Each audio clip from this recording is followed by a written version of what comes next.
Halo teman-teman, ada sebuah kabar yang mengguncang sekaligus menyesakan hati pecinta timnas Indonesia.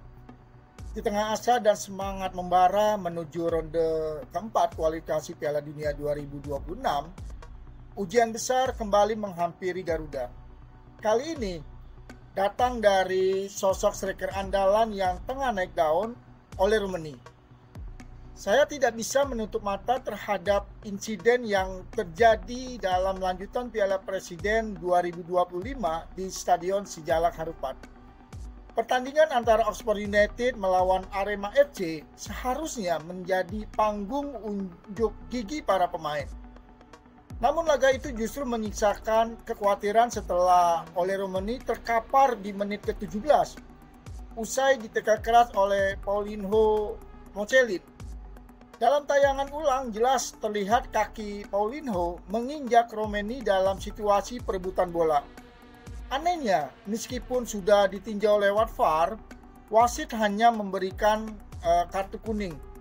Sebuah keputusan yang memantik amarah publik, terutama karena Roemeny sendiri langsung meluapkan kekecewaannya lewat Instagram Story dengan caption, "No red card, joke." Sebagai pecinta sepak bola Indonesia, saya merasa bahwa keputusan ini terlalu ringan.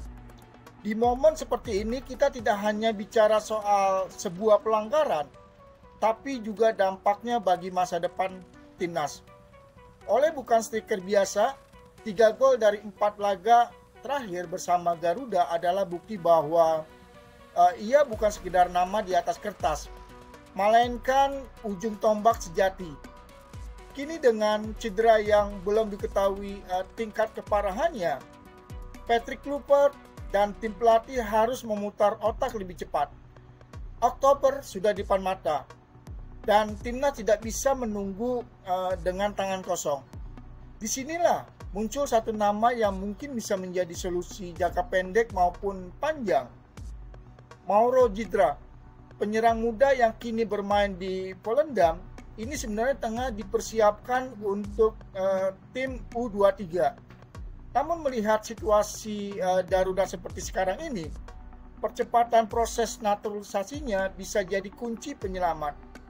Pernyataan Menpora Dito Aritejo dan Ketua Umum PSSI Pak Erick Thohir soal proses yang tengah berjalan memberi sedikit harapan.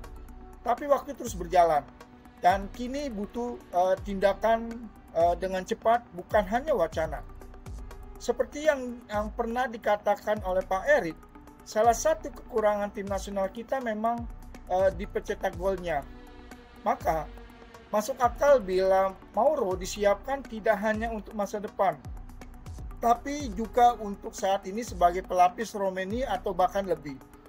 Insiden cedera oleh Roemeny adalah alarm keras bagi timnas kita. Kita butuh kedalaman skuad, kita butuh rencana cadangan, dan kita butuh keberanian untuk mengambil keputusan strategis. Semoga proses naturalisasi Mauro Jidra bisa dipercepat tanpa hambatan, dan semoga juga cedera Roemeny tidak separah yang kita khawatirkan. Menurut teman-teman, apakah keputusan wasit yang hanya memberi kartu kuning pantas untuk tackle brutal tersebut? Dan apakah Mauro Jidra layak langsung masuk tim senior Garuda jika Roemeny absen? Tulis pendapat teman-teman di kolom komentar.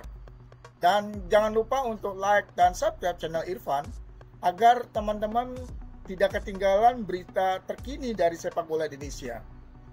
Terus dukung timnas Indonesia karena Garuda tak akan pernah terbang sendiri. Salam olahraga, salam Garuda.